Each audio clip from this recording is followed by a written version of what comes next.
Hello बच्चों, तो आज हम करने जा रहे हैं एक्सरसाइज 9.1 का क्वेश्चन नंबर 3।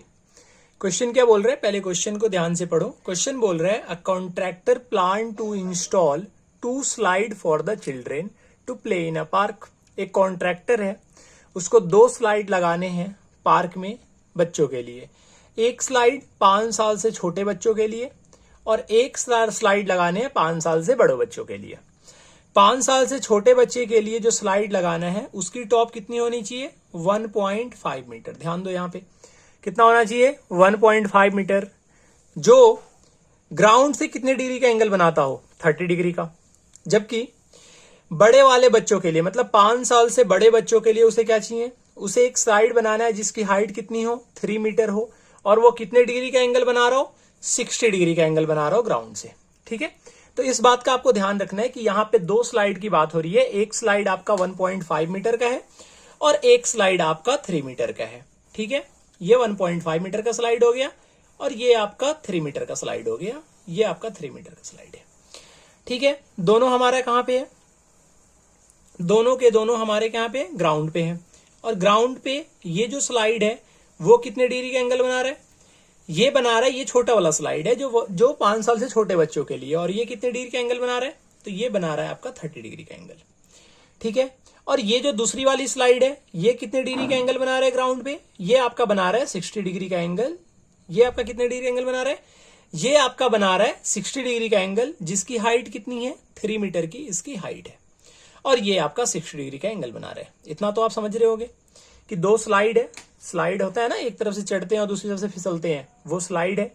और उस स्लाइड में एक स्लाइड आपका 5 साल से छोटे बच्चों के लिए है और एक स्लाइड आपका 5 साल से बड़े बच्चों के लिए है। 5 साल से छोटे बच्चों वाले की जो हाइट है वो 1.5 मीटर है और 5 साल से बड़े बच्चों की वाले स्लाइड की जो हाइट है वो कितनी है आपकी, 3 मीटर है। ठीक है, यहां तक आपको समझ में आ रहा होगा कि ये 1.5 मीटर का आपका स्लाइड है और ये 30 डिग्री का एंगल बना रहा है। अब हम इसको नेम लेट कर लेते हैं कि मान लेते हैं कि जो छोटा वाला स्लाइड है उसका हाइट AB है और C पॉइंट से वो 30 डिग्री का एंगल बना रहा है। अच्छा, सेकंड जो ले लेते हैं, मान लेते हैं ये PQ हमारा सेकंड स्लाइड है और ये R पॉइंट से 60 डिग्री का एंगल बना रहा है। इतना तो आप समझ रहे होगे। अब यहां पे 2 ट्रायंगल बन रहे हैं और दोनों केस में हमें लेंथ ऑफ स्लाइड बताना है। ये देखो, ये होता है ना, ये स्लाइड पे चढ़ने वाला होता है, इधर से आप चढ़ते हो तो ये इसकी हाइट हो गई। हाइट और लेंथ में बेटा बहुत डिफरेंस होता है।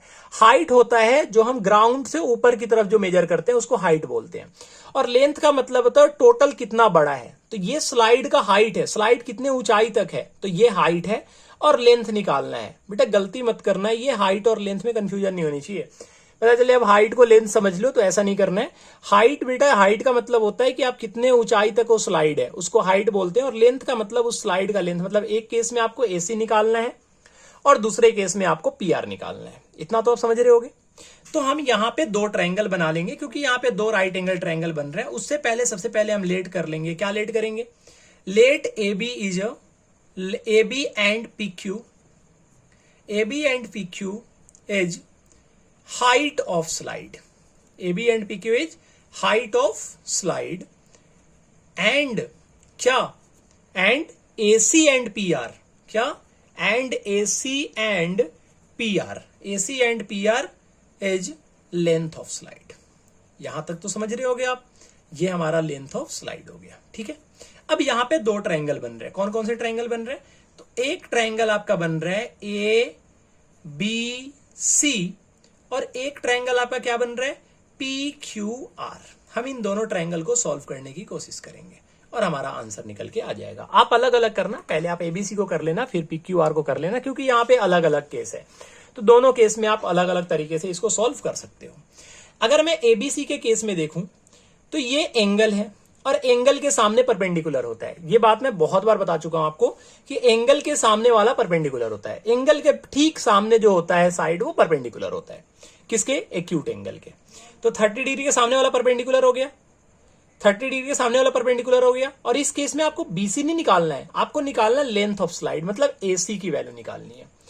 तो आपको सामने P दे रखा है और H निकालना है।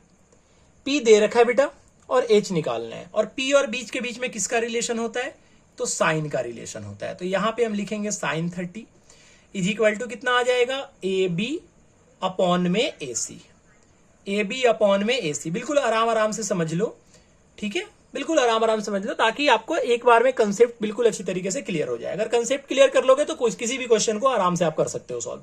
साइन 30 का वैल्यू तो आपको याद ही होगा, 1/2 होता है। AB का वैल्यू 1.5 है और AC हमें निकालना है। जब आप क्रॉस मल्टीप्लीकेशन करोगे तो AC का वैल्यू आपका आ जाएगा 1.5 × 2, क्योंकि क्रॉस मल्टीप्लिकेशन करोगे तो AC 1 से होगा, और ये हमारा आंसर आ गया 3 मीटर। ठीक है, तो AC का हाइट कितना आ गया, 3 मीटर आ गया, और यही आपको निकालना था आई थिंक। तो AC आपका 3 मीटर आ गया।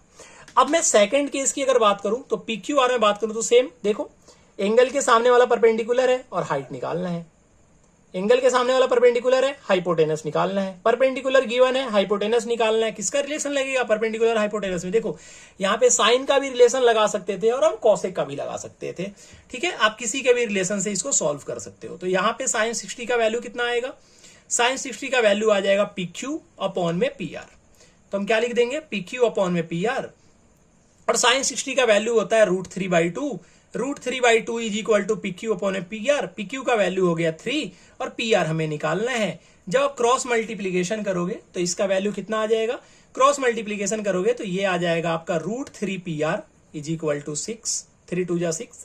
जब इसे सॉल्व करोगे तो आप PR की वैल्यू निकालोगे तो PR का वैल्यू आपका आ जाएगा 6 अपॉन में √3। अब जानते हो कि डिनोमिनेटर में रूट नहीं होता है, तो आप इसे न्यूमरेटर में ले जाओगे रेशनलाइज करके, तो √3 अपॉन में √3 हो जाएगा, और ये आपका हो जाएगा 6√3 अपॉन में √3 से मल्टीप्लाई करोगे तो 3 हो जाएगा, और ये 3 2 जा 6। आंसर क्या आ गया निकल के आपका?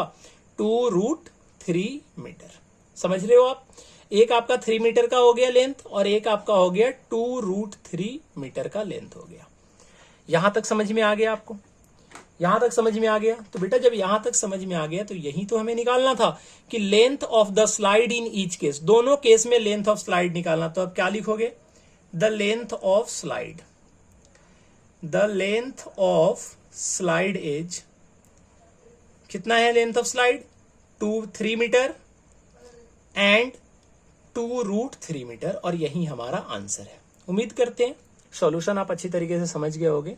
ठीक है, अगर सॉल्यूशन आपको समझ में आ गया है तो बेटा वीडियो को लाइक करना है, चैनल को सब्सक्राइब करना है, और दोस्तों में शेयर कर देना जिन्हें इन चैप्टर में प्रॉब्लम आता होगा। ठीक है, ताकि इसके बाद उनको प्रॉब्लम ना आए और कंसेप्ट अच्छी तरीके से क्लियर हो जाए।